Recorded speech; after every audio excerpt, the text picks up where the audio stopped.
Looking for supplies? Let's see what you got. You bet, Commander.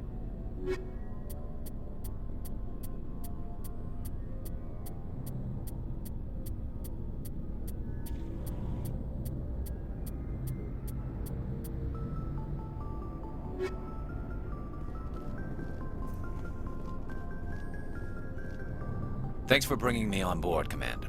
I knew working with the Spectre would be better than life at C-Sec. Have you worked with the Spectre before?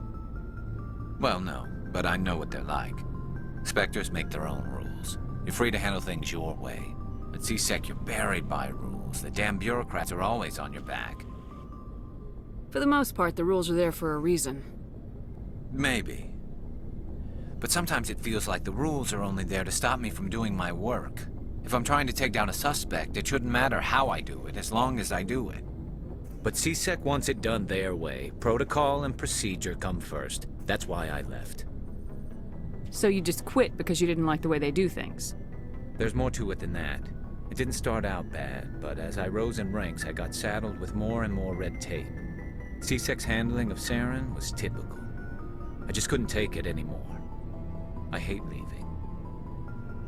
I hope you made the right choice. I'd hate for you to regret it later. Well, that's sort of why I teamed up with you. It's a chance for me to get off the Citadel, see how things are done outside C-Sec. Either way, I plan to make the most of this. And without C-Sec headquarters looking over my shoulder, well, maybe I can get the job done my way for a change. If getting the job done means endangering innocent people, then no. We get the job done right, not fast. Got it? I wasn't trying to... I understand, Commander. Commander, good to see you.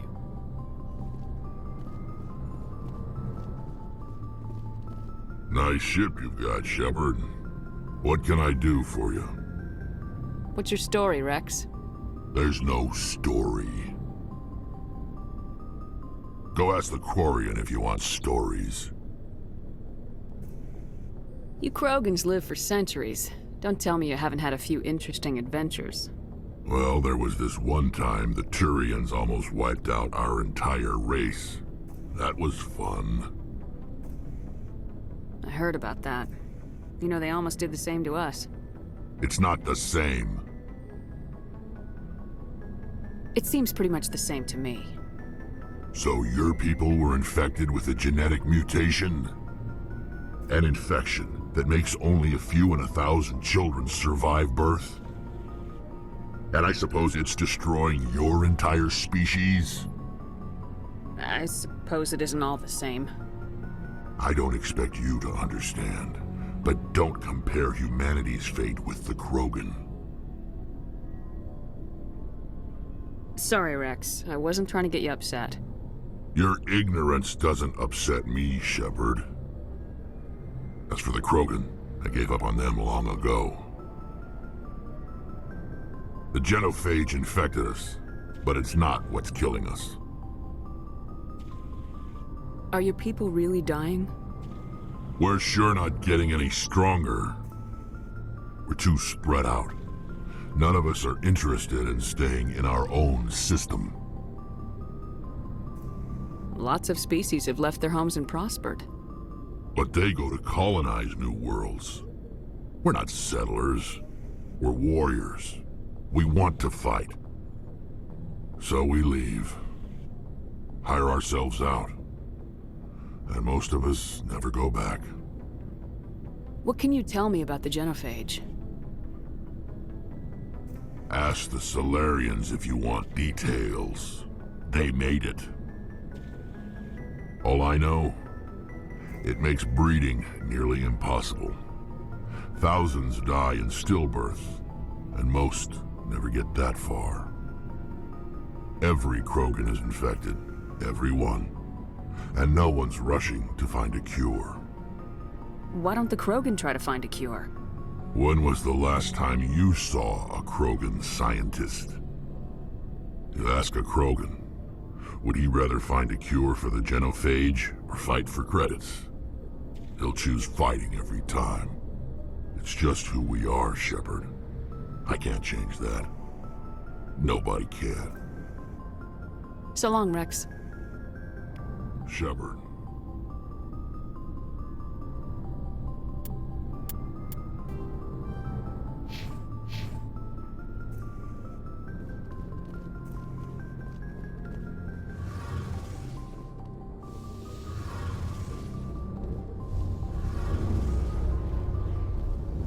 Hey, Commander, you know that Quarian, Tali? She's been spending all her time down here asking me about our engines. I'll tell her to leave you alone. What? No, she's amazing. I wish my guys were half as smart as she is.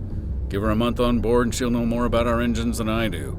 She's got a real knack for technology, that one. I can see why you wanted her to come along. I figured she'd be a real asset to the team.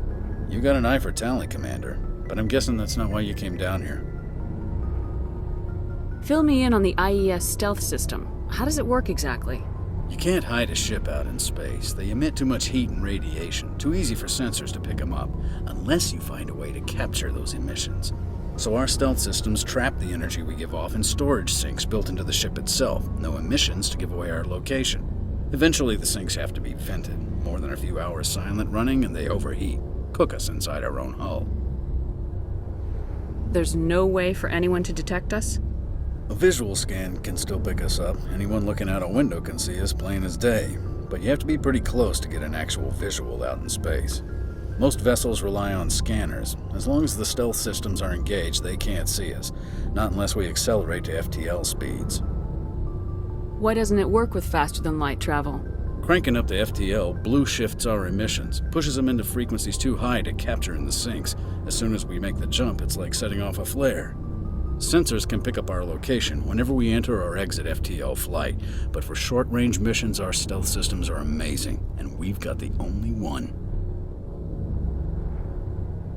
I want to know more about the Normandy. She's the best ship I've ever served on, probably the fastest vessel ever designed, and she's the only one using the new Tantalus drive core. What's so special about the Tantalus drive core? Proportionally, it's about twice the size of any other vessel. Not only are we faster, but we can run at FTL speeds longer before we have to discharge the core. Where else have you served, Adams? If you name a class of Alliance ship, I've probably served on it. Everything from dreadnoughts and carriers right down to frigates like the Normandy. My last assignment was on the Tokyo, only a cruiser, but she was a good ship. Couldn't hold a candle to the Normandy, though. Carry on, Adams. Aye, aye, Commander.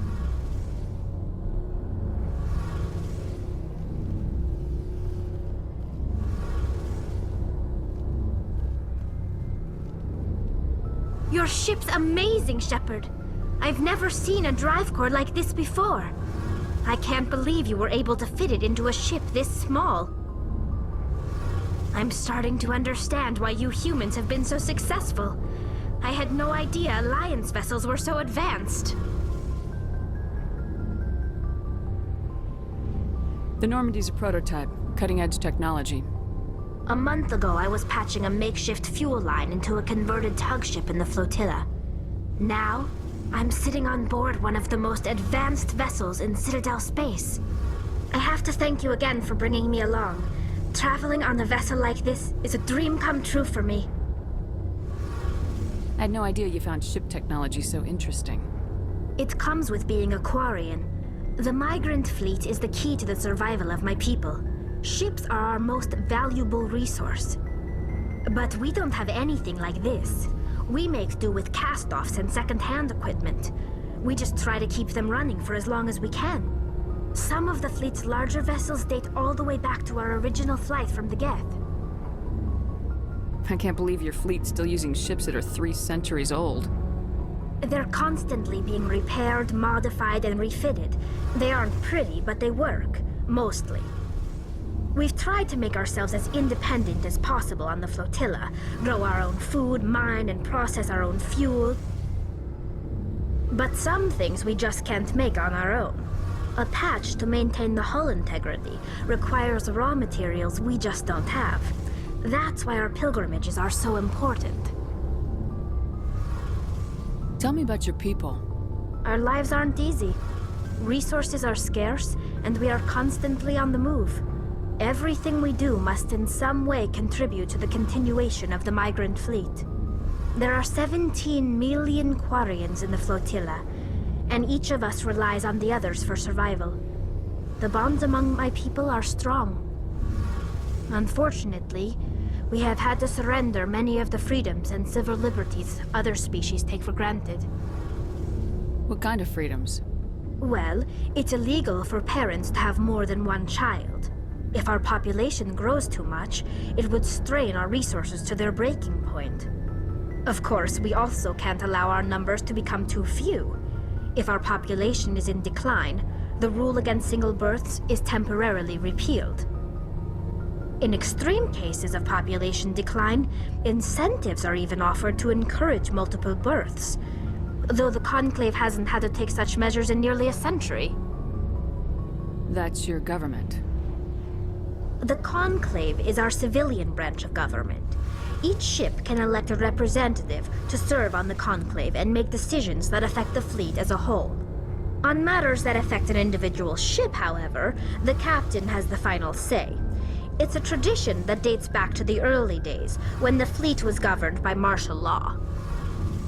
Fortunately, most captains nowadays are smart enough to have an elected council from their crew to give them advice and guidance. So the ultimate power rests with elected officials? In practice, the Conclave and the respective council for each ship tend to set the rules that govern our daily lives. But in theory, we are still under military jurisdiction. The 5 top-ranking military officials in the fleet serve on the Admiralty Board. These 5 have the power to overrule any decision by the Conclave in case of emergency. To do so requires unanimous agreement among the Admiralty, and they can only do this once. After that, the entire board must resign their posts. It's a safeguard that served us well. In nearly 3 centuries, the Admiralty Board has only overruled the Conclave 4 times. I want to know more about the Geth. I doubt I can tell you anything you don't already know. It's been almost 3 centuries since they drove my people into exile. All I know is the story of their origins, what they were when we created them, and how they turned on us. Interesting. The Geth were originally created to serve as an automated manual labor force. Initially, their intelligence was as limited as any VI. Over time, we made small modifications to their programming to allow them to perform more varied and complex tasks, bringing them closer and closer to true AI status. How come the Council didn't step in and stop you? This wasn't true AI research. We may have been skirting the bounds of the law, but we never did anything that was actually illegal.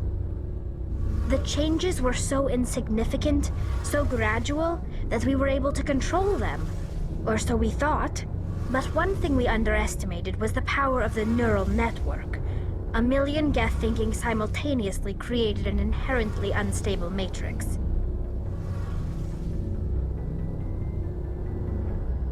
What made them rebel? As we built more and more Geth, their effective intelligence became more sophisticated, more abstract.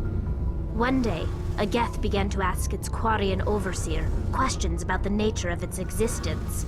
Am I alive? Why am I here? What is my purpose? as you can imagine, this caused a near panic among my people. What did you do? It was inevitable the newly sentient Geth would rebel against their situation. We knew they would rise up against us, so we acted first. A general order went out across all Quarian-controlled systems to permanently deactivate all Geth. The Geth responded to this order violently. Hey, you can't blame them for fighting for their survival. We had no other choice. The Geth were already on the verge of revolution. By acting quickly, we had a chance to end the war before it began. The hope was that most of the Geth would still be little more than machines, incapable of organized resistance. But they had progressed much further than anyone anticipated. The war was long and bloody. Millions upon millions of Quarians died at their hands. In the end, we were forced to flee our own homeworld. We feared the Geth would pursue us, but they never came beyond the Veil. Now we drift through space, exile searching for a way to reclaim what was once ours. It's hard to feel sorry for you. Your ancestors tried to wipe out another species. We made a mistake when we created the Geth in the first place, but we did not make a mistake when we went to war against them. If we had not acted, they would have wiped us out. They're a synthetic life form. They have no use for organics. None. Why do you think they cut themselves off from the rest of the galaxy? Why do you think they've killed every organic being who's ever tried to contact them?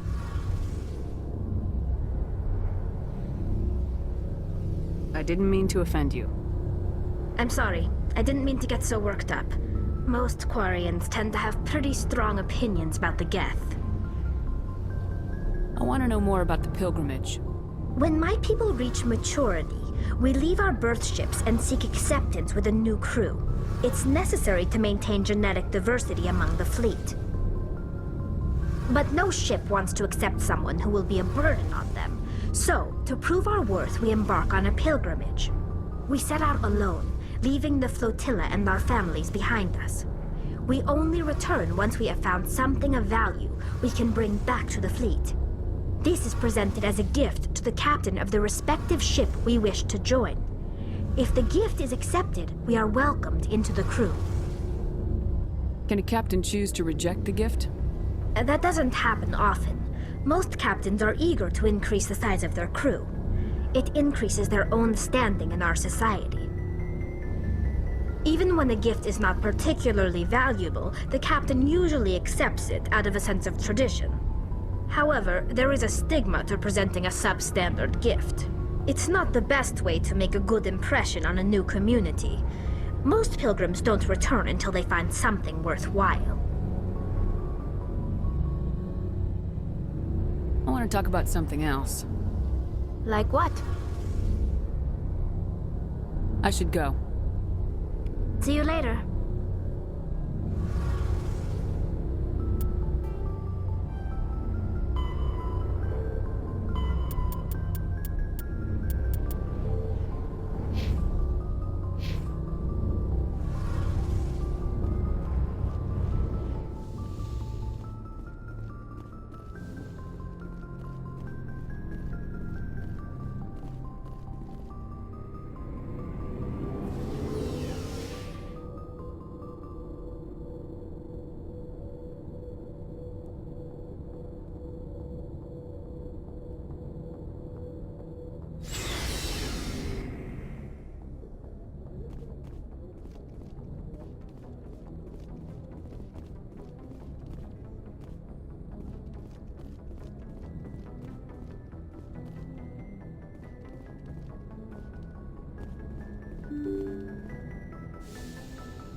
Yes, Commander? Speak freely, Presley. I want to know if you have a problem with non-humans. I trust you, Commander. If you think they belong here, then so do I. Carry on, Presley. Yes, ma'am.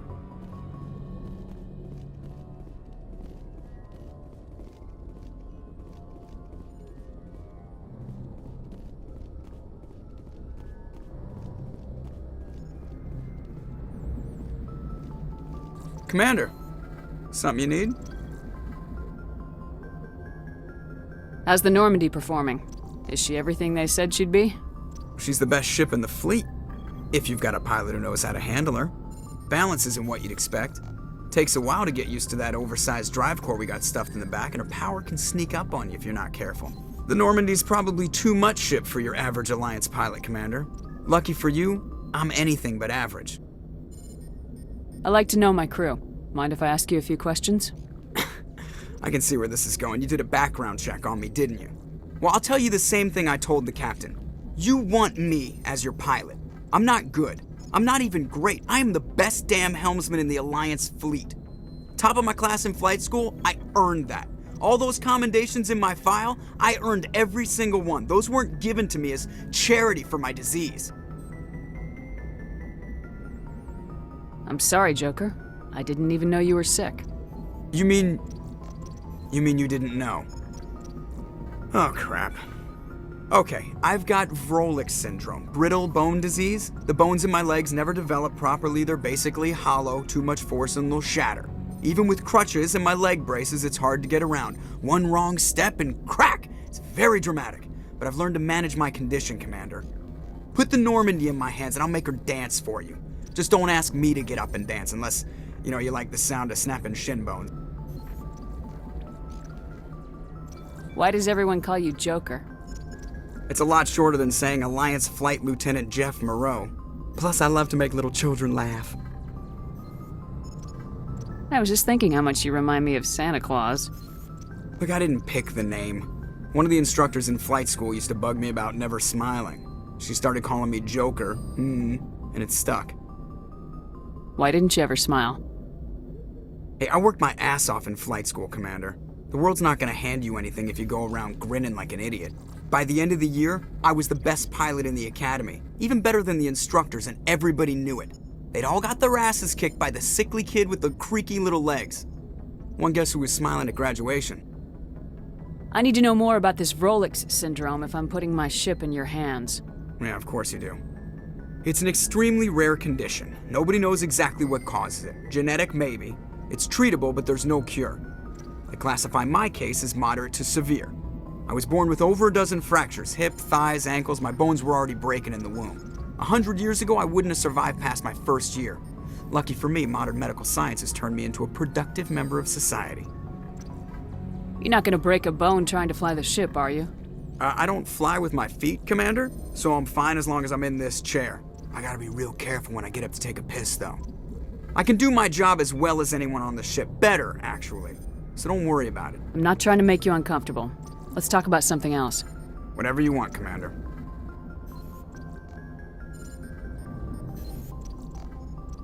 How'd you end up joining the Alliance?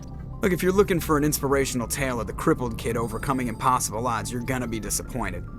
My mother was a civilian contractor working for the Alliance. I basically grew up on the Arcturus station back when they were building up the fleets.